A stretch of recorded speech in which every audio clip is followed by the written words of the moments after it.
They didn't show you crime scene photos, but they basically gave you like a sketch of the formation of the sticks. Right. It certainly appears to be, some sort of attempt at a kind of runic, script. But as to deciphering, any meaning behind that with any certainty, that's a bit of a guessing game. I would have to go back and read what I wrote, but I recall tossing out a couple of sort of hypothetical. But what you have in the very late 18th century, and then really throughout the 19th century, and this is sort of in the wake of nationalist movements, throughout Europe, right, where there is no such thing as Germany, right, until 1872. There is no such thing as Italy. You have these sort of loose confederations, and so they go looking back for great sort of ancestor traditions on which to kind of found this idea, right, of the nation, right, and so this is sort of part of what comes to be known as Germanic mythology. This kind of, neo-heathenism or neo-paganism, of which Odinism would be sort of one kind of extreme ideology within that has sort of right-wing racist connotations. That sort of really comes into its own in the 20th, late 19th, 20th century. And there are sort of so-called neo-pagans, and neo-heathens. The fact that somebody, is referring to themselves, as an adherent of, what's sometimes called, in Icelandic, it's Asatru, A-S-A-T-R-U. This just means belief in the gods. And what I've learned is Odinism is they believe in just one god, Odin. Mm-hmm. Asatru and the pagans believe in Odin, but the pantheon, other gods. So, Odinism, as far as I've ever encountered the term, is sort of always associated with the kind of fringe, racist, sort of right wing, sort of. The pagans and the Asatru, they're all over the place. They're not as racist, though. And then the other end of the spectrum is sort of, neo-Nazis in lockup with runic tattoos who hate black people and and whatnot. So, and my knowledge of this is way low, but human sacrifice back in hundreds and hundreds and thousands of years ago was something, but in today's society and over the last couple hundred years, what I've learned is human sacrifice isn't something that this religion would do. It's debated whether that was ever part of Norse religion, and it may or may not have been. The archaeological record is very inconclusive. I think what's probably more important from your perspective is that it's widely believed in the 19th century sources, which are the kind of things that are freely available online. When you Google, that comes up that yes, like the Vikings practiced, ritual killings, right, and sacrifices. I think that would be an idea that somebody who was interested in this material from a certain perspective would come across, likely. Right. Yeah. But realistically, history says that this type of it's not documented. It's not documented.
What I was told too is when they do those rituals, they're usually so obvious of the actual ritualistic part of it, like there would be no question. Like we have questions on, is this really, and you have questions on this. Yeah.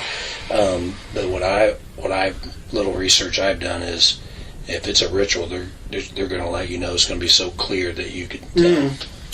That could be, that could, I don't know if that's a good term, but there was not a lot of detail. You couldn't really tell. Now you said if something along the lines, and again, don't let me put words in your mouth, but if it is this, it could possibly mean this, but it's really hard to tell because it's... In terms of deciphering sort of what characters are being used, if they are runic characters, and runic, it's sort of, again, one of the ideas about them is that they originally have magical significance, that they would have been used in incantations, in rituals. There is a sacrificial connection in the mythological poetry. These are things that, again, somebody who was sort of, an Odin fanboy would likely come across. So it's entirely plausible that those configurations, again, I didn't see the photos, but just looking at the outlines that somebody else thought was part of of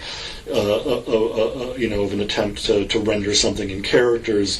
It looks pretty clearly like runic. Imagine that this was somebody's idea that when you do a human sacrifice, you carve runes. I think again, don't let me put words in my mouth, but what was relayed to me was it could be anything because it was not very deliberately put, or it could be like you said today. It could have just been an amateur trying to do it. So with your experience, you could not look at these runes and say that is a spiritual sacrifice, ritual. Plausible, but you can't say for sure yes or no. No, I'm not a runologist, and even the fellow that I talked to is, much more knowledgeable about runes than I am, and is published, on runes, is not, before his retirement, was not sort of a full-time runologist. If you would like me to put you in touch with somebody... What did he say? Do you remember? Whatever he said made it into my report. I think we kind of came to an agreement about sort of what it could be and what it couldn't be. And I know you use the word guessing. We're guessing. Yeah. It's kind of educated guesses. Educated guess. I mean, it's not a random assortment of sticks. Right. By no means. seems very unlikely. Okay.